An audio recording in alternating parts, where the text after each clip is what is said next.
जय भोजपुरी रउआ लोग से एगो निहोरा बाकी लाल रंग के सब्सक्राइब बटन के दबा के भोजपुरी फैंस क्लब से जुड़ जाए जा और ये घंटी वाला बटन के दबा के भोजपुरी के सब जानकारी बिल्कुल फ्री में मोबाइल पे पाई जा। प्रणाम भोजपुरी जहान। आज के रिपोर्ट में वालों के बतावे चार हलवानी की खेसारी लाल यादव के सुपर हिट गाना लव कलश सब हुई के वीडियो आप लोग के बीच में आ गई बा। जी हाँ भी आप लोग बता दी कि जी music Bhojpuri official YouTube channel पर लव कलश सब हुई के वीडियो रिलीज कर दिया गई बा, जेकरा के भोजपुरी दर्शक जम के पसंद कर रहा बारे। कमेंट बॉक्स में गाना के वीडियो के तारीफ कर रहा बारे। खेसारी लाल यादव के नया नया स्टेप वीडियो के अंदर देखे के मिली और साथ ही साथ खेसारी लाल यादव के साथ जो एक्ट्रेस बारी ये गाना में बहुत ही सुंदर लाग रहा बारी। दोनों आदमी की जोड़ी बहुत अच्छा लाग रहा बा। भोजपुरी दर्शक गाना के वीडियो के जम के तारीफ कर रहा बालो।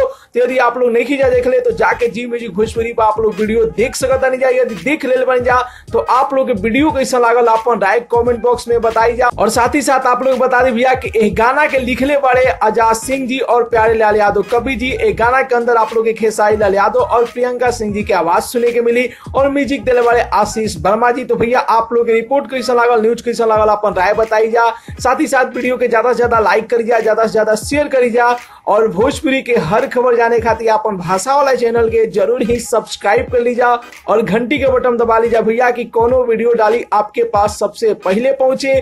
तो मिलता नहीं अगला वीडियो में एगो नया न्यूज के साथ। तब तक के लिए बाय बाय, टेक केयर, जय भोजपुरी।